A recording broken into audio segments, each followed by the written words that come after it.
নমস্কার, আমি লিঙ্কন দত্ত, শিক্ষার্থী প্রতিনিধি, সংখ্যালঘু অধিকার আন্দোলন। আপনারা ইতিমধ্যে জেনেছেন বা জানেন, গত 5ই আগস্ট সরকার পতনের পর সংখ্যালঘুদের পক্ষ থেকে 9ই আগস্ট সর্বপ্রথম আমি 8 দফা দাবি উত্থাপন করে থাকি। এবং আপনারা অনেকে আমাকে চিনেন বা জানেন। সেই সুবাদে আপনাদের যদি আবার দেখার ইচ্ছা তৈরি হয়, তাহলে এই ভিডিওর নিচে আমাদের সেই সংখ্যালঘু অধিকার আন্দোলনের পক্ষ থেকে যে 8 দফার উত্থাপন এর ভিডিও নিচের লিঙ্কে দেওয়া আছে। এবং আমরা এই কথাই বলতে পারি যে আমাদের সুস্মিতা কর সংখ্যালঘু অধিকার আন্দোলনের পক্ষ থেকে গত 92 ঘন্টা যাবৎ অনশনরত রয়েছেন। এবং আমরা 8 দফা দাবির সাথে এবং পাশাপাশি যেই আরো 3টি দাবি তুলে ধরেছি নতুনত্ব রূপে, সেই দাবিগুলো আজও পর্যন্ত কেউ এখনো চিন্তা পর্যন্ত করেনি। তার একটি হচ্ছে আমাদের পুরো 8 দফা দাবি কিভাবে বাস্তবায়ন করা যায়। 2 নাম্বার হচ্ছে সংখ্যালঘু অধিকার ও নিরাপত্তা বিষয়ক কমিশন চাই। 3 নাম্বার হচ্ছে মিথ্যা মামলা প্রত্যাহার ও পুনর্বাসন চাইছি। এই যে ব্যাপারগুলো, এই যে দাবিগুলো আজ পর্যন্ত কেউ সংখ্যালঘু অধিকার আন্দোলনের পক্ষ ছাড়া অন্য কোনো সংগঠন, অন্য কোনো দালাল চক্র তারা তুলে ধরতে পারেনি।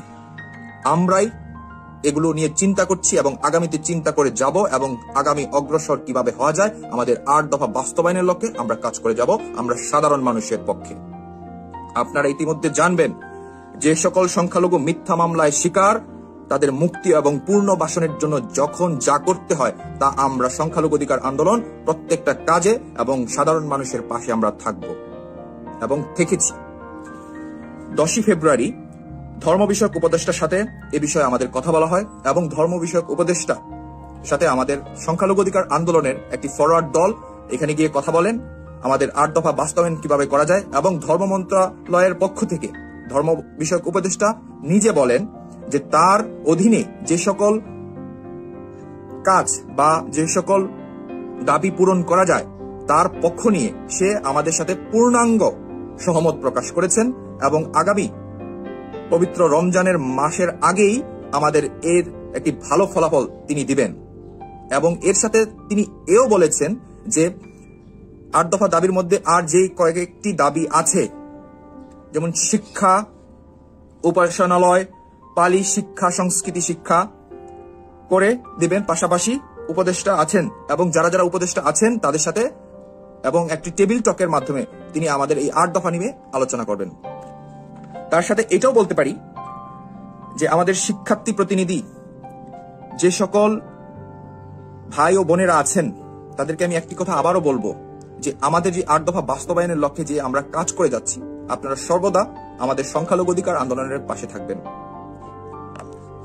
আর আরেকটি কথা আমি বলতে চাই যে আমাদের সংখ্যালঘু অধিকার আন্দোলনের শিক্ষার্থী প্রতিনিধি সুস্মিতা কর অনশনরত যে 3টি দাবি আমরা উত্থাপন করেছি 8 দফার পাশাপাশি, তার পূর্ণ লাভ যতদিন না পর্যন্ত আমরা পাচ্ছি ততদিন পর্যন্ত আমরা সংখ্যালঘু অধিকারের পক্ষ থেকে কাজ করে যাব।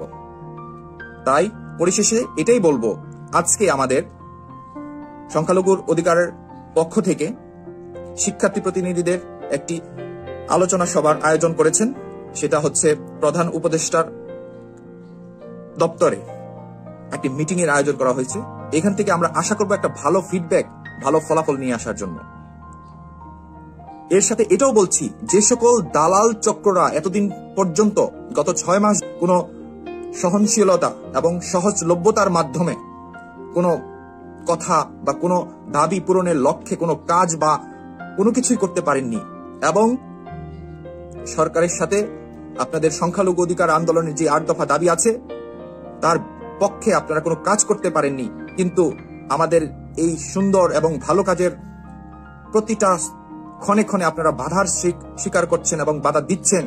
এটি কতটুকু যৌক্তিক বলে মনে করি আমি জানি না, এবং কতটুকু যৌক্তিক বলে আপনারা মনে করেন তাও আমি জানি না।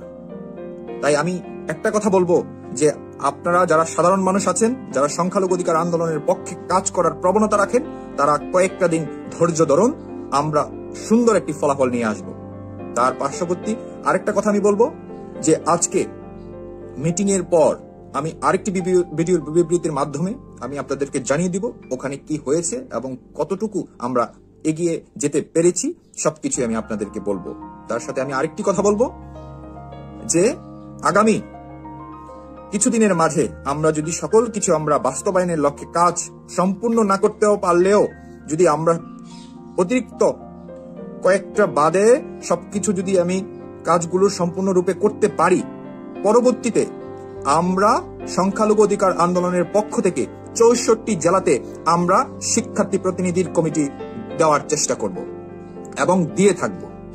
আপনারা যদি এতে ইচ্ছুক প্রদান করেন তাহলে আমাদের এই ভিডিওর নিচে আমরা একটা আমাদের অফিসিয়াল নাম্বার রেখেছি, আপনারা যোগাযোগ করবেন আপনাদের NID